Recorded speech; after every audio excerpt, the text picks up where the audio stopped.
Hello दोस्तों, मैं सूर्यवंशी भारद्वाज जयसोल में आपका स्वागत करता हूं। आज कक्षा 10 के मैथ के त्रिकोणमिति के अनुप्रयोग के चैप्टर हम लोग पढ़ने जा रहे हैं, ठीक है ना। क्लास 10th है, क्लास 10 का NCERT मैथ है। इसके त्रिकोणमिति के कुछ अनुप्रयोग हैं। प्रश्नावली 9.1 का क्वेश्चन पहला है, कह रहा है कि सर्कस का एक कलाकार एक 20 मीटर लंबी डोर पर चढ़ रहा है जो अच्छी तरह से तनी हुई है और भूमि पर सीधे लगे खंभे के शिखर से बंधा हुआ है। यदि भूमि के स्तर के साथ डोर द्वारा बनाया गया कोण 30 डिग्री का हो तो खंभे की ऊंचाई ज्ञात कीजिए, ठीक है ना। तो इस क्वेश्चन को सॉल्व कराने से पहले मैं इसमें दो प्रकार के कोण आते हैं। एक आता है उन्नयन कोण और एक आता है अवनमन कोण। उन्नयन कोण क्या होता है?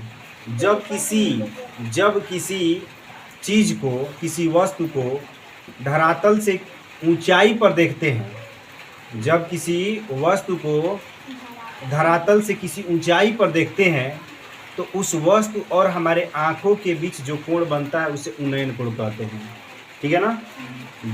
जैसे मान लीजिए सपोज किसी ऊंचाई पर कोई वस्तु है ए, ठीक है ना, एच ऊंचाई पर है, ठीक है ना। और यहाँ पर सपोज मान लीजिए कोई व्यक्ति खड़ा है जो बी है। अब इस ऊंचाई ए को क्या कर रहा है? देख रहा है। इस ऊंचाई ए को देख रहा है। तो इस ऊंचाई ए के साथ इसके आँख पर क्षैतिज के साथ, इसके आँख पर बी व्यक्ति के क्षैतिज के साथ जो कोण बनता है, ठीक है ना।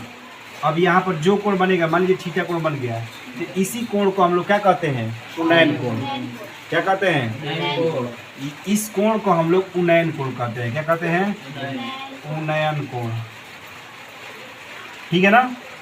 और इसके ठीक अपोजिट, जब कोई व्यक्ति ए किसी ऊंचाई पर बैठा हुआ है या खड़ा है, किसी धरातल पर किसी वस्तु को देख रहा है, तो वस्तु के उस व्यक्ति के आँखों के साथ क्षैतिज, वस्तु के मतलब उस व्यक्ति के आँखों के साथ क्षैतिज रूप से, ठीक है ना, उस वस्तु के साथ जो कोण बनता है उसे हम लोग क्या कहते हैं? मान लीजिए क्या है, थीटा 1 है, तो इस कोण को हम लोग अवनमन कोण कहते हैं। क्या कहते हैं? अवनमन कोण कहते हैं। आएगा समझे ना? हाँ, जब किसी ऐसे वस्तु को जो धरातल से किसी ऊंचाई पर स्थित है, जब कोई व्यक्ति उसे देखता है तो उस वस्तु तथा उस व्यक्ति के उस व्यक्ति तथा उस वस्तु के बीच जो व्यक्ति के क्षैतिज रूप से जो आँखों के साथ कोण बनता है उसे हम लोग क्या कहते हैं? उन्नयन कोण कहते हैं। और ठीक इसके अपोजिट, जब कोई व्यक्ति ऊंचाई पर बैठा है या खड़ा है, किसी नीचे धरातल पर अगर किसी वस्तु को देख रहा है, तो उस तरह से उसके आँखों पर जो कोण बनता है उसे क्या कहते हैं? अवनमन कोण कहते हैं। समझ में आया ना? ये बस दो कोण है, उन्नयन कोण, अवनमन कोण, ठीक है ना। तो चलिए इसको हम लोग मिटा देते हैं, उन्नयन कोण, अवनमन कोण। इसका अभी कोई काम नहीं है, आगे क्वेश्चन में आएंगे तो समझ लीजिएगा आप लोग, ठीक है ना। तो देखिए, कह रहा है कि सर्कस का एक कलाकार एक 20 मीटर लंबी डोर पर चढ़ रहा है जो अच्छी तरह से तनी हुई है और भूमि पर सीधे एक खंभे के शिखर से बंधा हुआ है। यदि भूमि के स्तर के साथ डोर द्वारा बनाया गया कोण 30 डिग्री का हो तो खंभे की ऊंचाई ज्ञात कीजिए। तो कह रहा है कि एक 20 मीटर, कह रहा है कि सर्कस का एक 20 मीटर लंबी डोरी, ये डोरी है, ये डोरी है जिसकी लंबाई क्या है? 20 मीटर है। कह रहा है कि अच्छी तरह से तनी हुई है और भूमि पर सीधे एक खंभे के शिखर से बंधा हुआ है। ये मान लीजिए कि ये भूमि हो गया, ठीक है ना, और इसके शिखर से इसको बांधा गया है, ठीक है ना। और कह रहा है कि यदि भूमि के स्तर के साथ डोर द्वारा बनाया गया कोण, अब इस डोर के द्वारा जो कोण बनाया गया है वह कोण कितना है, 30 डिग्री है। तो कह रहा है खंभे की ऊंचाई कितनी दी है। मान लीजिए खंभे की ऊंचाई आपको नहीं मालूम है, खंभे की ऊंचाई, तो मान लीजिए कि माना कि खंभे की ऊंचाई क्या है, h मीटर है, ठीक है ना। तो कह रहा है कि कह रहा है कि क्या, इस खंभे की ऊंचाई ज्ञात कीजिए। तो मान लीजिए कि A है, B है और C है, हाँ? तो यहाँ मान लेंगे हम लोग, माना खंभे की ऊंचाई क्या है, ऊंचाई h मीटर है। क्या है, h मीटर है। अब जरा देखिए कि इस यह कौन सा त्रिभुज बन रहा है, एक समकोण त्रिभुज बन रहा है कि नहीं बन रहा है, एक समकोण त्रिभुज बन रहा है। दिया क्या क्या है, खंभे की ऊंचाई दिया है और इसका कोण दिया है। तो लंब और कोण में किसके बीच संबंध होता है, साइन का भी होता है, कास का भी होता है और कोसेक का होता है और सेक का होता है। तो लंब और कोण में जिसके बीच संबंध होता है त्रिकोणमितीय अनुपातों में, उसको आप ले सकते हैं। तो साइन थीटा बराबर क्या होता है, लंब बटा कोण होता है, और थीटा बराबर क्या दिया है, 30 डिग्री दिया है। तो सबसे पहले क्या करेंगे, लिखेंगे समकोण त्रिभुज एबीसी में।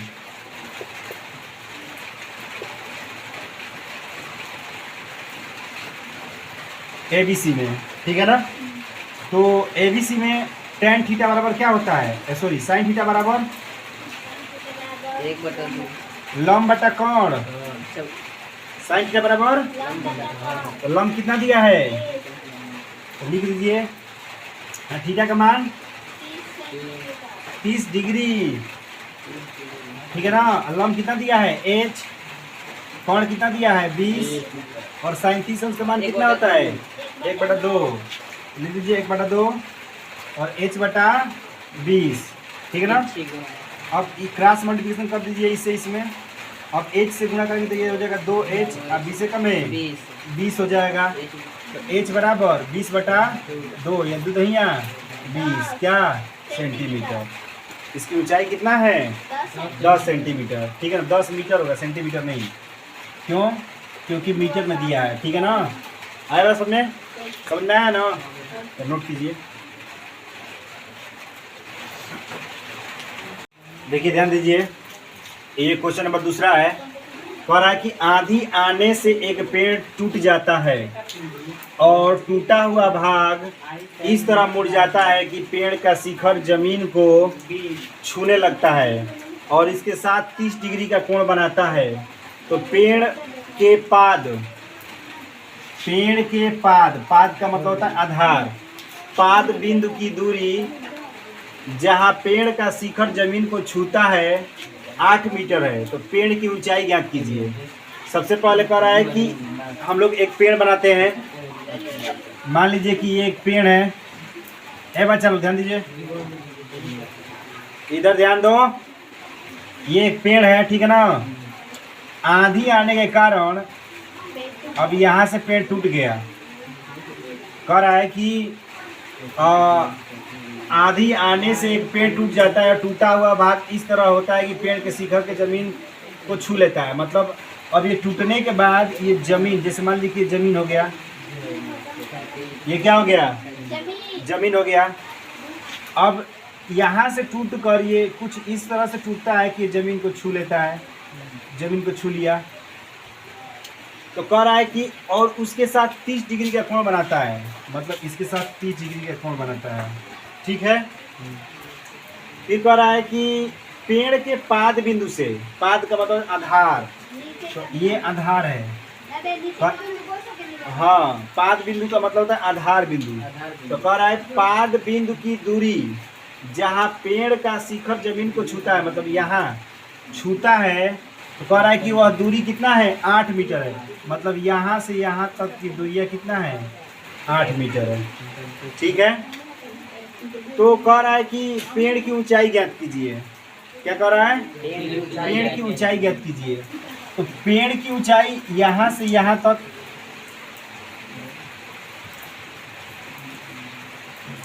ये आपका पूरा टोटल क्या है, पेड़ है। तो पेड़ की ऊंचाई मान लीजिए क्या है, इस पूरे पेड़ की ऊंचाई कितनी है, h है। पूरे पेड़ की ऊंचाई h है। तो इस पूरे पेड़ की ऊंचाई h है, ठीक है ना। तो अब इसको मान लेते हैं x। अब यही तो टूटा है ना, तो यहाँ आया है, तो ये भी तो x ही मीटर होगा ना, बोलिए। हाँ। ये मान लेते हैं कि ये पूरा पेड़ की ऊंचाई h है। अब इसे मैं मान लेता हूँ x। अगर इतना दूरी जैसे मान लीजिए ये हो गया a b c और ये d, तो ये AD को मैंने मान लिया x। अब यही तो टूटा है, तो यहाँ आया है ना, तो ये हो गया x मीटर, ठीक है ना। अब ये जब x मीटर है तो बताइए AB कितना हो जाएगा, h माइनस x हो जाएगा। इस पूरे लंबाई में से x घटा देंगे तो इसकी लंबाई निकल जाएगी। अब ये एक समकोण त्रिभुज बन रहा है ABC, हाँ, तो लिखेंगे समकोण त्रिभुज ABC में, समकोण त्रिभुज ABC में। अब हमें क्या ज्ञात करना है, हमें ज्ञात करना है h। हमें क्या ज्ञात करना है, तो पहले हम लोग क्या करेंगे कि समकोण त्रिभुज ABC में लिखेंगे साइन 30 अंश। क्या लेंगे, साइन 30 अंश। साइन 30 डिग्री बराबर कितना, साइन 30 डिग्री बराबर क्या होता है, लंब बटा कोण। तो लंब कितना दिया है, लंब h माइनस x अब बटे में x, ठीक है। अब ध्यान दीजिए यहाँ पर, तो ये कितना, साइन 30 का मान कितना हो गया, 1/2। ये हो गया h माइनस x बटे में x, ठीक है ना। अब इधर पर इस हम लोग क्या करेंगे, क्रॉस मल्टीप्लिकेशन कर दीजिए, तो क्या हो जाएगा, x equal to 2h minus 2x हो जाएगा। अब x वाले को इधर पर छंद कर दीजिए, तो x प्लस 2x बराबर कितना हो जाएगा, 2h। इधर कितना हो जाएगा, 3x equal to 2h। x बराबर कितना हो जाएगा, 2h बटा में 3, या इसी तरह रहने देते हैं, ठीक है ना। h इक्वल टू यहाँ ले लेते हैं, h इक्वल टू कितना हो जाएगा, 3x बटा में 2, ठीक है ना। अब पुनः हम लोग इसको समीकरण 1 मान लेंगे। पुनः हम लोग क्या करेंगे कि पुनः हम लोग फिर से 30 अंश को लेंगे, लेकिन अगले त्रिकोणमिति फलन से लेंगे, ठीक है ना। अर्थात अब ये क्या है, आधार है, और ये क्या है, कर्ण है। आधार और कर्ण में किसका संबंध होता है, काश का होता है ना। काश 30 अंश बराबर कितना होगा, काश 30 डिग्री बराबर कितना होता है। अब पुनः एक बार लिखेंगे कि पुनः समकोण त्रिभुज ABC में कितना, काश 30 अंश। और काश 30 अंश बराबर क्या होता है, आधार बटा कोण, आधार बटा कोण। और काश 30 अंश का मान कितना होता है, √3/2। आधार कितना दिया है, 8, और कोण कितना दिया है, x, ठीक है ना। अब यहाँ से क्रॉस मल्टीप्लिकेशन कर देंगे इसमें, तो क्या हो जाएगा, अभी हो जाएगा रूट में 3x इक्वल टू 8 दूनी का 16, 8 दूनी का 16। तो x बराबर कितना हो जाएगा, √16 बटा में √3, ठीक है ना। अब लिखेंगे कि x का मान समीकरण 1 में पुट करने पर, x का मान समीकरण 1 में पुट इन मतलब रखने पर, ठीक है ना। x का मान समीकरण 1 में पुट इन मतलब रखने पर, ठीक है ना। तो जब x का मान रखेंगे इसमें, तो हमारा h का मान निकल जाएगा। देखिए कितना दिया है, 3 दिया है, और 3x बटा में 2 दिया है ना। यहाँ रखेंगे तो 3 गुणे कितना हो जाएगा, 16 बटा में √3 अब बटे में 2, ठीक है ना। हाँ ठीक है। अब इधर देखिए, अब h इक्वल टू कितना हो जाएगा, अब h इक्वल टू देखिए रूट में, तो हम लोग यहाँ से √3 अपन √3 से मल्टीप्लाई कर देते हैं, तो कितना हो जाएगा, 3 गुणे 16 गुणे √3 अब बटे में कितना हो जाएगा, रूट में 3 से रूट में 3 गुणा करें तो 3 हो जाएगा, और 2 ऊपर चला जाएगा, बटे में 2 हो जाएगा, ठीक है ना। अब 3 से 3 कैंसिल, 2 8 16, तो h बराबर कितना हो जाएगा 8 बटा में रूट में 8 रूट में 3 मीटर हो जाएगा, ठीक है ना। यही हम लोग का क्या हो जाएगा, पेड़ का लंबाई, ठीक है ना। अब इतना आंसर नहीं आएगा तो रूट में 3 का मान रख देंगे तो क्या हो जाएगा, ठीक है ना, उसका मान निकल जाएगा। अगर इतना नहीं आ रहा होगा तो, आता होगा तो ठीक है, नहीं आता होगा तो रूट में 3 का मान रख देते हैं, ठीक है ना। समझ में आया ना, तो नोट कीजिए।